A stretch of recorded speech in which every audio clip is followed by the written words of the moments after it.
Well, thanks everybody for tuning in to yet another episode of Profit Insights, and it's absolute delight to have Mr. Raamdeo Agrawal speak to us today. And not for any other reason, it's always a delight to talk to him, but I think we are talking to him after a week of a lot of developments. And Mr. Agrawal, it's great to talk to you because until, let's say, until the 13th or the 14th of August, the markets and the hopes were looking in a bit of a disarray. And then the S&P upgrade happened. 15th August, Prime Minister Modi unleashed those GST reform conversations. And today we just learned that the HSBC manufacturing PMI numbers are at record high levels for services, and manufacturing too has inched up. My question to you, sir, were those reforms and that upgrade and the global peace talks, are they the much needed necessities in a currently growth-starved world and a slowing down Indian economy? So, I think Indian economy itself is slowing down in relation to what it was doing last year. If you look at the lot of high-frequency data, there is a slowdown in the economy, and it needed to be kind of brought back into the right track. Say like, so I think it started with the monetary policy. Sorry, it started with fiscal, with the budget giving a bit of boost. Then monetary policy, where credit flow became better. Then came the rate cuts, and now comes the GST, Diwali dhamaka, and I don't know what all is there. But I think these are all leading to corporate performance picking up maybe in second half, and then from there, I think it will be full blast maybe next year. Got it, sir. Is this enough, Mr. Agrawal, or do you think we need to do more? Because we've always been, as a country, spoken about as a policy environment which does incremental reforms, not big bang reforms. There have been some attempts made. Was this the first of the big bang reforms that is needed? Yes, I think by Indian standards, it looks to be pretty good, and it all depends on how much ifs and buts we put in the reform itself. Because what happens is that whether all the 12% will go to 5% and all the 28 and above will all come to 18%, do they do that cleaner job? That is very important. That we only have two rates, and I think why should I have even 40%? I think just club every damn thing on 18. And keep it very clean, because GST is about the very simplified tax system, digital tax system. So the moment you have more complicated rates, maybe it might be a little more tax accruing or something, because I'm interested in making it so simple that the compliance increases. With the compliance increase, you get more taxes. So I'm not meaning that you should have lower tax collection. Actually, it will lead to higher tax collection if on a sustained basis you keep lowering down the GST. So this round, say 518, I think next round we should do 515, then we should come down to 510, something like that. So that, as the economy responds to the lower cost structure, consumers benefit, and it is much more affordable to consume in India. Because right now, when you go to buy consumer goods, I think it is, the taxation on the consumer goods, particularly hotel rooms and all, are so high that it pinches, So I think this is going to be a big one. And I think the success of this will encourage the bureaucracy and the politicians to take even more bolder step. Because right now, America is setting the trend that they're just throwing all the rule books to the in the air, and they are showing that yes, things like Dodge, where they are cutting the government expenditure, they're negotiating very hard with every trading partner. So I think those are good part of what is happening in the world right now, and I think those things will prevail in other economies also. Got it. Mr. Agrawal, from an investing lens, how do you look at that perspective, that piece, that a very strong relationship that existed for such a long time? There are some how do I say, differences around that, and India and China are warming up to each other as well. How does that impact an investor's mind in Mr. Raamdeo Agrawal? Yeah, I think I mean, these are two different things. I mean, improving the ties with China is a good thing, and I think we should strengthen the relationship with America also. Why the two relationship has to be at the cost of each other? So I think there is enough scope for U.S. relationship to be strengthened on its own merit, and China, in any case, they are our neighbor. So we have to have a very strong relationship to, the peace at the border leads to a lot of peace and, kind of a focus onto the domestic economy rather than on the borders. So clearly, I would say real priority is the strengthening the relationship with China, and equally at the same footing, because ultimately America is the biggest consuming market in the world, and their market economy. So you can't do without them. So I think our very healthy relationship, which has been going on for decades, I hope we get over this current hump, and there is no any permanent damage to the relationship. Yeah, much needed. The one small macro policy question, Mr. Agrawal, is the belief that some quarters of the market have now, that because growth has slowed down a bit, and because inflation might come off as well, the RBI has more room to cut rates, and the terminal rate could be 5%, which could actually be good for growth. Do you second that, sir? Yeah. See, it's a Lollapalooza effect in the sense that credit flow, cost of credit, the regulators becoming much more accommodating, lower fiscal rates, lower monetary kind of a thing, and then lower GST. So you keep throwing to the this thing whatever is required for consumers to come out and consume, because without that the private capex, which is one of the largest engine for any economy to happen, is not happening. Because the private capex is saying that, boss, if there is no demand, why should I put up additional capacity? Because that will become a big burden on me. So the moment consumption starts, you don't have to tell them, they'll put up the capacity. So I would think that it's a start of the engine, and I hope this GST is a good starting point. And as much as they can do it in this, since Prime Minister has already said that he is going to give the Diwali bonanza, actually they should load even more than what market is expecting. So this is a good time to really go whole hog into reforming this policy. Okay, well, I hope somebody out there is listening, and I'm sure they are listening. Mr. Agrawal, what does that mean for the markets as well? You've been on record now saying that after that initial spurt post-COVID, the earnings growth has kind of come off a little bit. And the real wealth only happens when we move to 1,500 to 2,000 rupees EPS on the Nifty. Does that happen in the next couple of years, sir? Yeah, so we are at about 1,000, 1,100 kind of EPS, 1,100 rupees EPS.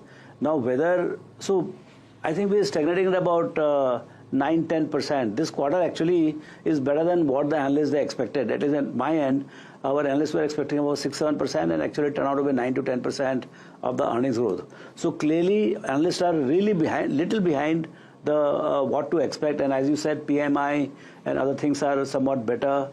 Oil is holding out at 65, 67. So I think there are a lot of backdrop is very good. Just that little bit of push in from the credit growth particularly, that will lead to the better consumption.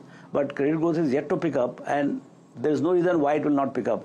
As the RBI and even the Finance Ministry, they are on the job to see that credit growth picks up, and at a lower rate and lower prices of the products, I think consumption will pick up. So, but then we have to have patience.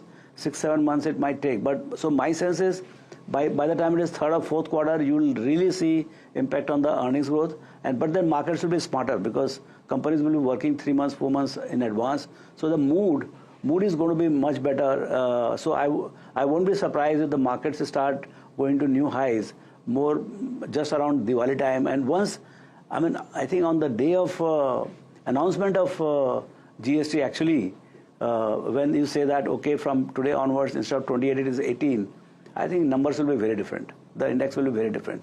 Now, where it will go, how much it will go, domestic flow is so strong, and foreigners are kind of not interested in India. And I don't think they'll be interested, because for whatever reason, global reasons, they may not be interested in India, because the valuations don't fit into their scheme of things. And they'll keep missing out on India because India's domestic flow is so big that we'll be able to take the market ahead on the back of earnings growth. In the past, you've told me, Mr. Agrawal, that जो फिरंगी बेच के गया वही ऊपर के भाव में लेगा. Can that happen over the next 3 years? Yeah. It looks like, because we are running ahead so fast that they want to catch up. Whenever I go to Singapore, Hong Kong, they all tell me that they love India. They have whatever little they have invested. Some guys, they have left. How do we re-enter? I said, India is a decadal story. It's a compounded story. And, bereft of any kind of recessions and all. There is a slowdown, but there is never a recession kind of situation. So it's a market which is very compounded, anywhere between 10 to 15% per year, and with a very limited drawdown unless there is some global problem. So, but then you can't be in and out because when it will explode, nobody knows. So I think they will come back. Of course, they sold at 20,000, 25,000. I think they have to come. If this earnings blast happens post-Diwali, I think they may relook at it. But looking at the kind of underweight they are in, I believe there was some note that 60-65% of the FIs are underweight on India.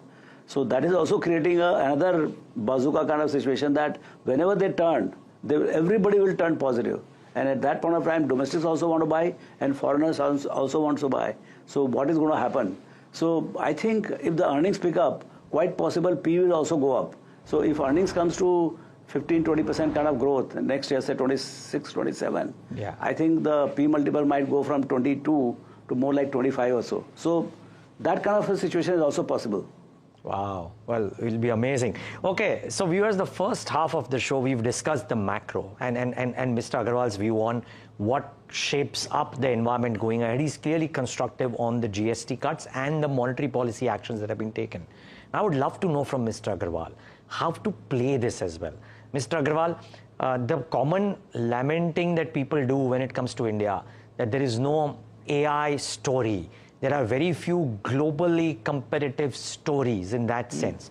So do we look to create NVIDIAs and Googles, or do we search for our versions of NVIDIAs and Googles?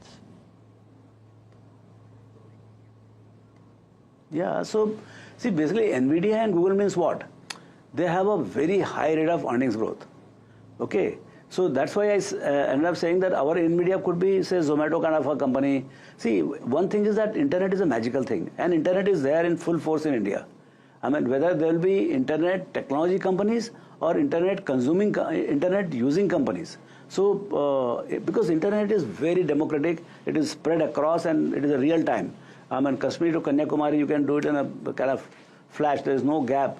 So, it has that tendency to create businesses or accelerate the businesses very, very fast. So, basically, if you look at NVIDIA, which is the most valuable company and most, I didn't know the name 3 years back, and today it is the company. It has grown about 35-37% in last 25 years. It is almost 5,000 times from the issue price. So what I'm saying is that is there a company or is there a business in India which can grow at more like 40-50% and with a massive TAM, in the sense that the addressable market is very large. And that's where I see the quick commerce or all the internet businesses where actually it's a value migration from a traditional source to the new source of delivery or buying through internet platforms. So in that case, what happens is that large opportunity get satisfied by these new platforms, and hence the growth rates can be 100%. All these quick commerce companies are growing at close to 100% per year, and it looks that they can grow, forget about it, 100% for a very long time, but at least 50, 60, 70% they can grow for next 3, 4, 5 years till they become 10% of the total grocery market. Now, if that were to happen, right now they're not making money. But when they start making money from 0.5% to 1% to 2%, 3%, I think the earnings growth will go at more than 100%, 200% because of operating leverage. So we are into a massive. So for me, NVIDIA doesn't mean internet company, AI company or whatever. every country will have a different business which will grow at a very rapid pace. Somewhere it might be banking, somewhere it might be quick commerce, somewhere it might be tech companies, somewhere a user of the tech. So what really matters in investing is where is the tailwind? Where is the tailwind which can propel the company at a very rapid pace for many years to come? So that's where I think India will have opportunity of building Internet's best businesses the way it is in US and all. I think in next 10 years out of top 10 companies, at least 4-5 of them will be digitally oriented companies. And Mr. Agrawal, there is no telling what will those be, but you reckon that from amongst the listed crop of internet-backed or internet-based companies, there could be some of them which could be in the top 10 companies over the next 10 years? Yeah, I don't have any doubts about it. It will be. It will be, and they will lead the pack. Right now, since they are ahead, they are large, they are capitalized well, and they are consumer facing, so they have a great chance. High probability that 99.9% they have the chance to be in the top 5-10 of India's market cap as we go forward. And how exactly India's market cap will grow at about 18% per year for next 10 years? This will be led not by my old businesses.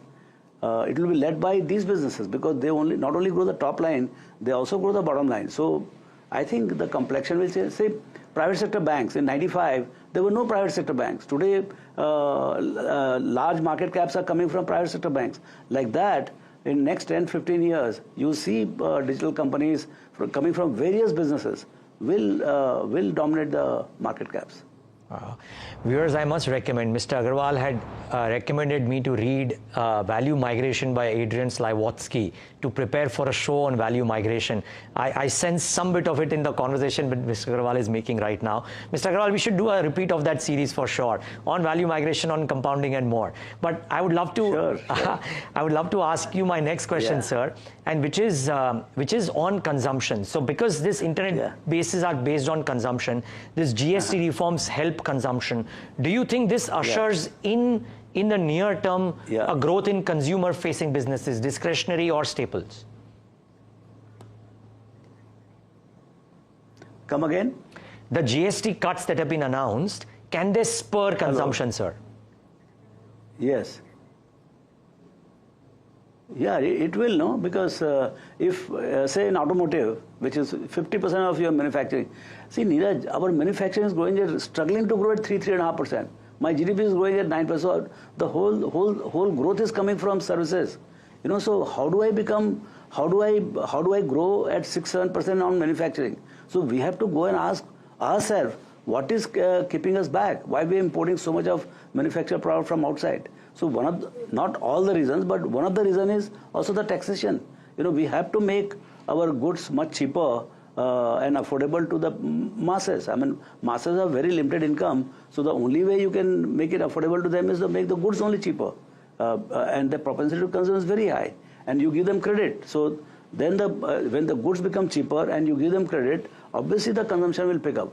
And we will see, as aggressive you are in giving the concessions, keeping your fiscal balances in mind, I think markets will respond. And I think once they respond here, then all the government officials, they will know that, okay, in 3 years' time, we are again back to collecting more than what we were collecting earlier. Let's go and do it from 18 to 15. So the whole objective should be that how do I collect X amount of taxation and grow the economy at a rapid pace. Just that somebody is rich, so my objective should be to collect more taxes rather than punishing any class of consumers, because the purchasing power in India is confined to the top 20-25% of the people. So if you don't make the consumption attractive for them, I think you will miss the bus. Yeah, don't single out. Okay, that's a valid point. Sir, autos, consumer discretionary, they've struggled for the last 6, 9, 12 months, if you will, broadly. I may get the timelines off here and there, but they've largely struggled in the recent times. Can this change the fortunes? Do you expect a meaningful uptick there? Yeah, I would think that, to my limited understanding, of course, you have to speak to the companies, but the credit availability, credit flow, don't stop the, you have regulators have responsibility to see that credit flow is very smooth, and actually it is their responsibility to, instead of blocking the credit, have the macro level kind of a control. Now everything is flowing digital, so of course you have to see how the banks or NBFCs who are handling the credit are doing in aggregate rather than micromanagement of this you do, that you do. I think sustained credit flow in the economy at about 15-16% is very important. But then of course it is all wishful thinking. What actually regulators will do, that time will tell. But good credit flow and reduced GST, meaningfully, very clear. I think it will be wonderful combination. Mr. Agrawal, the other question is on whether you would believe that the portfolio, your portfolio or an average portfolio, should be more domestic oriented currently because the global piece is a bit unknown, or do you find value in the exporting sectors? Exporting sector. So I would be giving more value to the domestic oriented profit than export oriented profit, particularly to the US, because now the policies are such that we don't know which way the wind is going to blow. I mean, there could be a breakdown for at least a quarter or something, or there could be, because I don't see tailwind. It is how much is the headwind? Is it going to be the same or headwinded? We don't know. Right now it is headwinded. So we don't know what is going to be happening in next 2, 3, 4 years. So I would, in my mind, 100 crores coming from Indian consumers and 100 crores coming from, say, US consumers. For me, 100 crores coming from Indian consumers is almost 1.5 times more valuable than US consumers. Wow. Okay. The other thing is, sir, because you look at cycles and the profit pools so consciously, if the last 25 years were dominated by banks, IT services, and some others, do you think, while you are constructive internet, but non-internet IT or banks, pure play banks, do the profit pools and their weightages in the Indian markets change decisively? And are there other sectors beyond internet-backed businesses that could become larger as a pool over the next 5-10 years? Yeah, I think bank and financial services and now capital market services. Neeraj, people are undermining. I'm telling you, this capital market services, you might club it wherever you want to be. It will become very large. Right now, approximately, see, the way to think about it is 0.5% of the total market cap. So market cap is about, say, 5 lakh crores or say, 480,000 crores. So the total addressable services brokerage or commission and fees is about 160, 170 on the free float. Actually, our free float is about 2/3. So on the free float, the revenue base for the industry is about 0.5%, which is about 155, 160,000 crores. Now free float is growing at, so the market cap is growing at about 15-16%. But since promoters are selling, now that's the only block left to be sold to the investors who are coming in day out. So now promoters blocks are coming. You might be seeing so many promoters blocks coming. So promoters are selling a little more. So I think the free float market cap in India is growing at about 18%. So in 4 years flat, it will double. So the addressable commission or addressable market is growing at about 18%, which goes from 1.5 lakh crores to 3 lakh crores in 4 years flat. And it is the nature of the business of the capital market is very consolidating. I mean, you have only about 10-12 meaningful brokers. 10-12 brokers have 80-90% market share in asset management, in wealth management, in broking, and in other market intermediaries. There are only 1 or 2. So it's very, very consolidating. So, and asset light, very, very asset light. So I think there is going to be a lot of wealth creation from this particular segment also. And sir, if I can just, last question here today, and which is that in this cohort, because it's a wide cohort now on the listed side as well, are the service companies a better bet, or are the ones which are giving those platforms, if you will, and those services a better bet? So if you were to, do you pick and choose, or do you believe it's good to buy the entire cohort of businesses? No, then you have to get into, kind of entire value chain, figure out who is good in manufacturing, who is good in distribution, and who is good in integrated kind of thing. But even just pure distribution, but very powerful distribution companies are also going to be very valuable. So I think you have to see who is good at what level. And so my sense is that this is the era, like the next 10, 20 years, this will give birth to one local Morgan Stanley, one local Merrill Lynch, one. So I think we have created world quality, world size, and world class, global size banks. Yeah. I think now the time is to create world class asset management companies, world class broking companies, and I think you need a lot of support from the regulators for that to happen. Of course, they have been very helpful, and that's why we are seeing some emergence of this large houses. But as we go forward, I think we can see emergence of few very large companies. Well, and we'll be here talking about that with you. I have no doubt your company would be one amongst those because of the kind of feedback that I get from people who interact with your firm in various capacities. And we love talking to your firm as well, sir. But thank you so much for talking to us today. And we are at 21st of August, Mr. Agrawal. Diwali is 2 months around. I'm sure we'll get a chance to talk to you once more ahead of Diwali. Yeah. Sure. Thank you, sir. Thank you so much for talking to us.